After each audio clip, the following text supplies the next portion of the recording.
let's talk about sourcing coffee. I have a very specific method that helps me decide where I source the green coffee from that I then produce. I put myself in a completely dark closet and then put a blindfold on myself just to make sure I can't peek. I spin around 12 times and then walk towards one second. I have a small cat that's blind, and then I spin the cat around on a lazy Susan for about 20 minutes. I have 57 rats. And I have them all in a completely vacuum-sealed chamber with tiny breathing apparatuses on each of the rats so they can't smell a thing. And I put them in there, and then I put about 14 crystals on the outside, and whichever direction the rats gravitate towards those crystals, that's the country I source from. So far, none of the rats have survived. Coffee sourcing and how it affects what we drink at home. So when it comes to sourcing coffee, that means that the coffee roaster gets unroasted coffee from a country and sources it and brings it into our country to then roast and serve to our customers.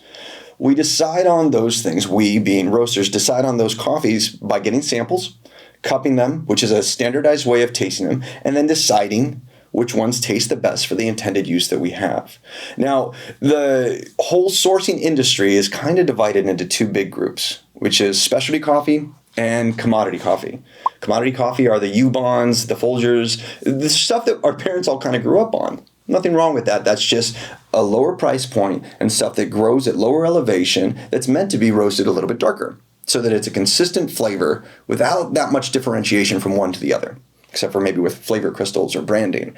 Specialty coffee is akin to the wine industry, the spirits industry, a lot of the beer industry now is the exact same, where you're trying to be able to show, like, look, this beer, even though it's called beer, tastes different than this one. This coffee, even though both of these are called coffee, they taste different.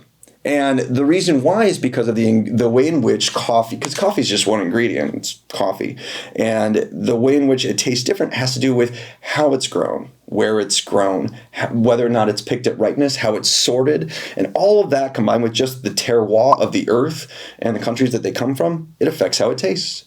And so by the time it gets to us, if these farmers and the earth have worked so hard to make it taste the way that it does, my job as a specialty coffee roaster is to be able to just maintain that quality.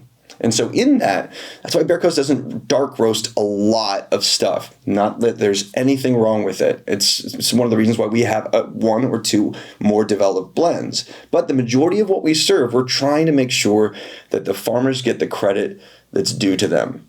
They work so hard. They've started using techniques that have been borrowed from the wine industry that are cutting edge, like with all this thought and intentionality behind it. All we can do is maintain it so that by the time it gets to your home, it's going to taste the way that farmer intended it to taste. So if you're sourcing coffee that is from a grocery store that's been sitting on the shelf and that you know is commodity, it's even if your brewing devices and your water are really good, it's not going to taste the same as it does at the cafe. Because even when I say the cafe, even Peet's and Starbucks, they have some amazing relationships with farmers and they're able to produce coffee pretty well. But when it comes to specialty coffee like what we serve, being able to purchase stuff that's really intentionally grown and roasted, it's a better chance that you're going to be producing a better cup at home.